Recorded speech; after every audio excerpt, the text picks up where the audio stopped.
Hello everyone, welcome to this amazing platform of our channel Panisha for Competitive Examinations and I am Piyush. तो अभी आपका junior executive operations and BD का 30th का shift 1 का examination हो चुका है और इसमें अभी मैं आपको सेक्शन वाइज क्या डेटा है, स्टूडेंट के क्या रिव्यूज हैं वो भी सुनाता हूँ। लेकिन पहले मैं आपको कुछ क्वेश्चंस बता दूं जो HIRD वगैरह के हैं।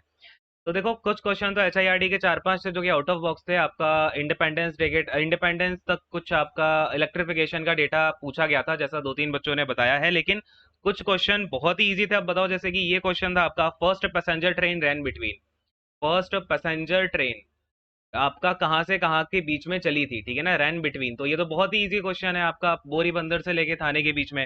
देन आपका एक था कि फर्स्ट इलेक्ट्रिक ट्रेन के बारे में क्वेश्चन था जो 1925 में चली थी। इसके बारे में फर्स्ट इलेक्ट्रिक ट्रेन से ही आपके 2 से 3 क्वेश्चन थे। एक क्वेश्चन तो नॉट डुएबल था, लेकिन 2 क्वेश्चन आपके इसमें से इजी थे। एक डेट पूछी हुई थी और एक इसका कुछ और था जो आपके नोट्स में ही था। एंड लाइट ट्रेन, इसमें देखो क्या पूछा गया आपका, लाइट और फैन कब इंट्रोड्यूस कराया गया। क्या ये क्वेश्चन आपको नहीं कराया गया भाई? एंड इसके नीचे आते हैं, आपका एक क्वेश्चन पूछा गया DFCCIL कब अनाउंस किया गया, ठीक है ना। तो ये क्वेश्चन भी आपको कराया हुआ है। फिर एक क्वेश्चन 1952 में आपका जोन कितने बने। अगर आपका टोटल पूछा गया था तो 6 थे, 19 आपका 52 में अकेला पूछा गया था तो 3 थे, ये बताया हुआ क्वेश्चन है।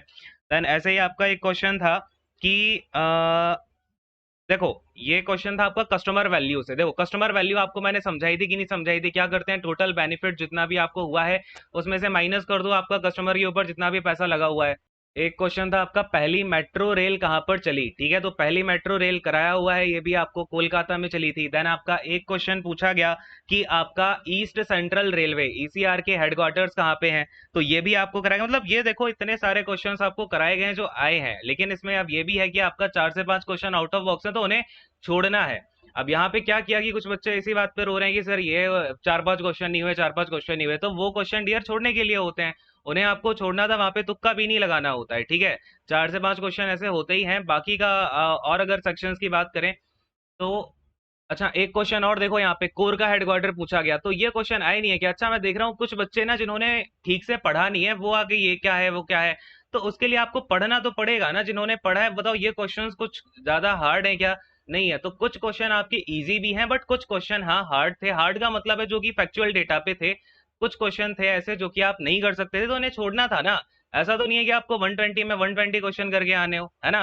तो कुछ क्वेश्चन आपको छोड़ने भी थे और 4 से 5 क्वेश्चन तो आपके सीधे सीधे इलेक्ट्रिफिकेशन के डेटा पे थे, वो नहीं करने के मतलब के थे। आपसे पूछा गया कितना इलेक्ट्रिफिकेशन हो गया, कोई ईयर दिया गया होगा इंडिपेंडेंस तक का, तो वो नहीं कर सकते थे, ठीक है। तो वो क्वेश्चन सबने छोड़े होंगे। लेकिन यहाँ पे आपको सिलेक्शन तो आपको तभी मिलेगा ना जब आप जो क्वेश्चन सारे बच्चे जो आपके बेसिक क्वेश्चन है वो करके आओ।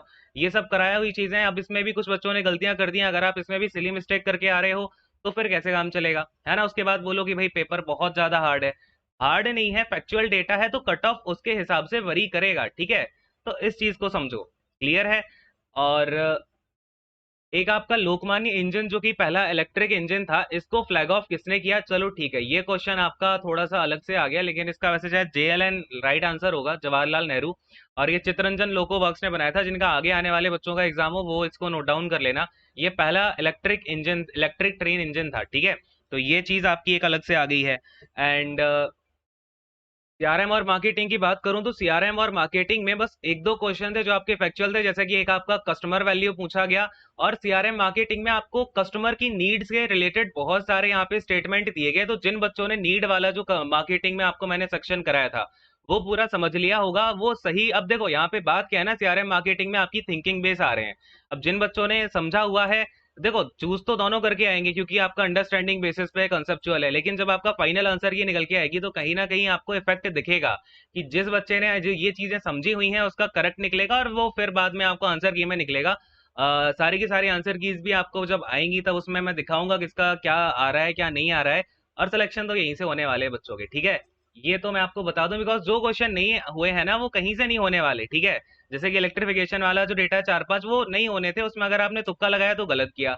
और जो क्वेश्चन हो सकते थे उनको तो गलत नहीं करना था एटलीस्ट।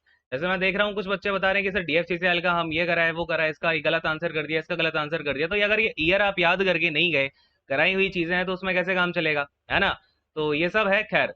और अगर मैथ और रीजनिंग की बात करूं तो जिन बच्चों का आने वाले टाइम में यार रीजनिंग थोड़ा सा आराम से करना, मैथ में कुछ क्वेश्चंस ठीक ठाक हैं, डीआई वगैरह अच्छी खासी पूछी जा रही है, रीजनिंग में लेवल इवन ये भी मुझे दो तीन बच्चों ने बोला है कि एग्जीक्यूटिव से थोड़ा सा लेवल अप ही है रीजनिंग का। तो ये समझ के जाना, जीएस में भी आपका स्टेटमेंट बेस्ड क्वेश्चंस आ रहे हैं। एक बार मैं आपको स्टूडेंट्स का क्या रिस्पॉन्स रहा है वो मैं आपको सुना देता हूँ, सो दैट आपको क्या सेक्शनल वाइज कितने क्वेश्चन है और कैसा क्या है वो भी आपको पता चल जाएगा। ठीक है, चलो। और हाँ, सीआरएम और मार्केटिंग ना बहुत ज़्यादा इजी आ रही है, जो जिस लेवल पे हमने पढ़ाई करी है उससे तो बहुत इजी आ रहा है। अगर आपने उतना भी समझ लिया, छोटे छोटे लेक्चर ही समझ लिए होंगे, तो आप वो आराम से कर पाओगे। और अब वो फर्क ये पड़ेगा कि कुछ बच्चे कुछ क्वेश्चंस को बिना पढ़े भी कर सकते थे, बट उनका फिर आंसर की आप जब आएगी तब वो आपको जरूर डिफरेंस देखने को मिलेगा। That's it. ठीक है, तो एक बार यहाँ पे देखते हैं। तो एक बार ओके डियर, तो एक बार क्या नाम है आपका? मेरा नाम अभय कुमार हुआ सर। ओके, तो एक बार आप क्या एक बार सेक्शन वाइज क्या वेटेज है वो एक बार बताओ। सर क्या है कि मैथ का क्वेश्चन लगभग मतलब कि एसआई से क्वेश्चन था, सीआई से क्वेश्चन था, दोनों का डिफरेंस दिया हुआ था। और फिर आपको मतलब नंबर सिस्टम का क्वेश्चन था दो तीन। हाँ, डीआई का क्वेश्चन जो था थोड़ा सा लेंदी क्वेश्चन था, मतलब दो दो स्टेटमेंट था, दोनों का आंसर निकालना था।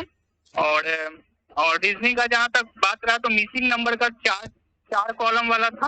और डिकोडिंग का क्वेश्चन दो तीन था, जो कि लगभग लगभग same same easy easy question ही था, ज्यादा कुछ नहीं था। हाँ, एक पजल जो रीजनिंग का था वो थोड़ा सा बैंकिंग लेवल का पजल था, लेकिन वो नहीं। और मैथ लेंथी थे, आई थिंक अराउंड लेंथी ज्यादा तो नहीं, एक दो क्वेश्चन लगभग था। रीजनिंग में एक क्वेश्चन दो क्वेश्चन जो था ना वो थोड़ा सा लेंथी था, तो सोचने वाला था, टाइम टेकिंग था।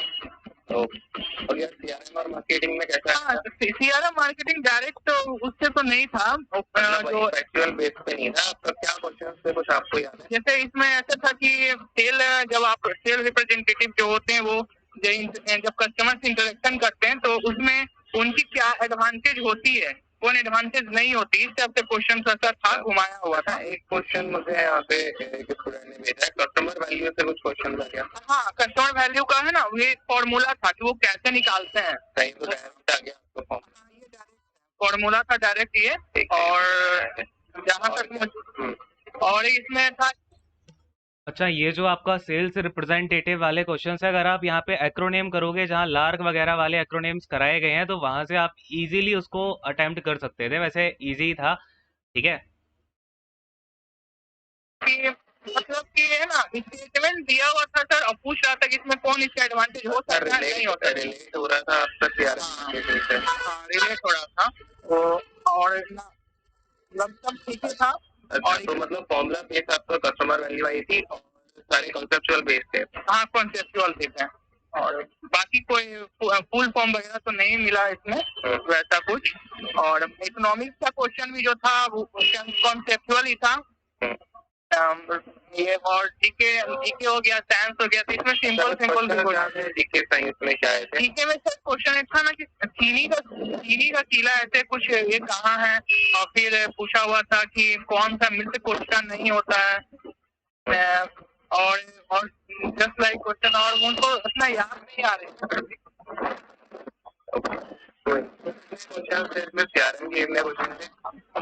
सीआरएम का क्वेश्चन क्या था ना सर, एग्जीक्यूटिव जैसा नहीं था, इसमें 7 क्वेश्चन सब मिलाकर दिया हुआ था, हिस्ट्री से सीआरएम, इकोनॉमिक्स, मार्केटिंग, एक सेक्शन ही था 7 क्वेश्चन का सिर्फ। और एग्जीक्यूटिव वाले में अलग अलग था, सीआरएम अलग था, इकोनॉमिक्स, इसमें सब एक साथ मिलाकर 7 क्वेश्चन था। एसआईआरटी में मुझे कुछ क्वेश्चन बताएंगे, बताना करेक्ट है या? एक तो आपका कौन पहली वाली ट्रेन कहाँ से कहाँ तक चली है? हाँ, ये क्वेश्चन थी सर, जो कि थाने वाली थी, ये क्वेश्चन सही थे।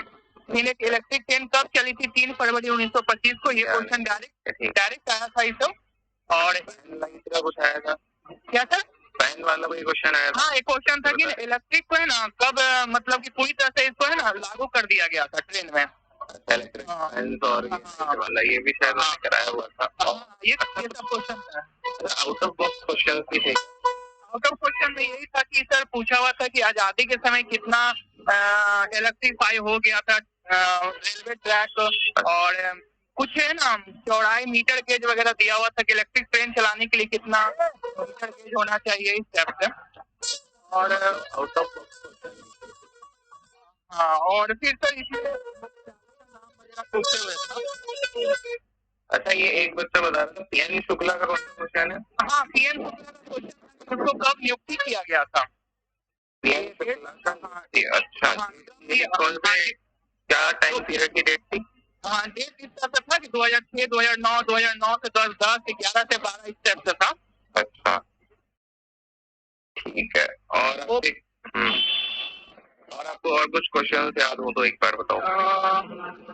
और तो एक क्वेश्चन, अब ये क्वेश्चन था कि पूछा हुआ था पूर्व मध्य रेलवे का मुख्यालय कहाँ है? ईस्ट सेंट्रल का। हाँ, ईस्ट सेंट्रल का जो यहाँ है तो बिहार में ही है। तो और इस टाइप से था, और तो एग्जैक्ट हमको याद नहीं आ रहा है। ओवरऑल पेपर क्वेश्चन तो अच्छा, मतलब कुछ क्वेश्चन थे जो सीधे आ गए और कुछ क्वेश्चन थे जो फैक्चुअल थे और आउट ऑफ बॉक्स थे, है ना? हाँ, ये इलेक्ट्रिफिकेशन वाला क्वेश्चन हो गया, आजादी के टाइम पे, ये तो थोड़ा सा, हाँ, ये सब कुछ डाटा वाइज क्वेश्चन था। 2016-15 के कंपैरिजन में पूछा हुआ था कितना प्रतिशत हो गया था। इस टाइप से 5 क्वेश्चन जो थे ना इंडियन रेलवे के, वो डाटा बेस्ड क्वेश्चन थे। 5 क्वेश्चन जो है इस तरीके के थे, वो मतलब डुएबल ही नहीं थे, है ना? हाँ, इस टाइप से थे। और डीएफसीआईएल का लगभग गठन कब हुआ था? एग्जीक्यूटिव वाला क्वेश्चन में 2-3 रिपीट हो गया था। जैसे 1952 के समय कितना रेलवे जोन बना हुआ था, जो 6 बना हुआ था। डीएफसीएल का गठन कब हुआ, ये पूछा हुआ था, रिपीट हो गया क्वेश्चन कुछ। ठीक है डियर, और क्वेश्चन आपको याद आ रहे होंगे? मतलब काफी क्वेश्चन तो इजी भी है। हाँ, इजी ही थे सर, लेकिन यही है कि थोड़ा सा डाटा बेस वाले, मतलब यही है ओवरऑल मिला के आपका इंडियन रेलवे में 50-60% डुएबल होगा। हाँ, ये तो है। तो सर कहीं ना कहीं आपका जो बताया हुआ था ना एकदम, मतलब बहुत अच्छा तरह से लगा भी, अच्छा भी लगा।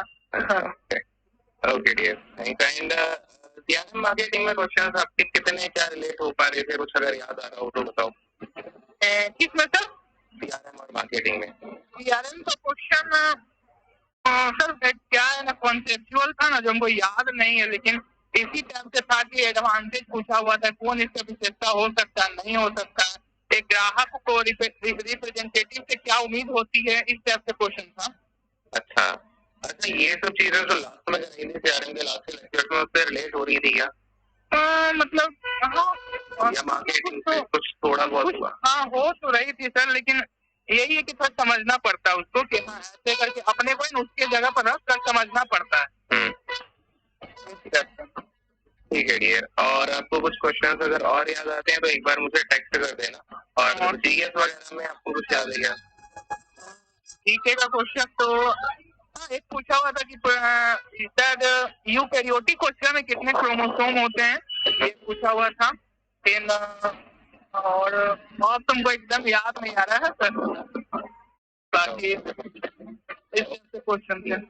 ओके डियर, कोई बात नहीं सर, मैंने इसको 7 अटेम्प्ट किया लगभग, उसमें 85 तक 80 तक हम कंफर्म है, बाकी 10-15 क्वेश्चन जो है हम थोड़ा सा रिस्क लिए हैं, और उसमें भी है कि कुछ ज्यादा मतलब 50-50 वाला पे ही हम कोशिश किए हैं करने का। ओके देन तो बढ़िया है, लेकिन ऐसा नहीं है ना कि पूरी तुक्का मार के आए हो। नहीं सर, ऐसा नहीं है। मतलब 85 to 90 क्वेश्चन श्योर है, बाकी के आपको 50-50 एलिमिनेशन। हाँ, 50-50 करके एलिमिनेशन किए हैं। ठीक है, हाँ डियर, देन तो ठीक ही है। ओके देन, कहाँ पे हो आप अभी? सर अभी तो हम तो यहाँ से पटना सिटी से बात कर रहे हैं सर। ठीक है डियर। ठीक है sir, thank you sir. Okay dear, bye. ठीक है।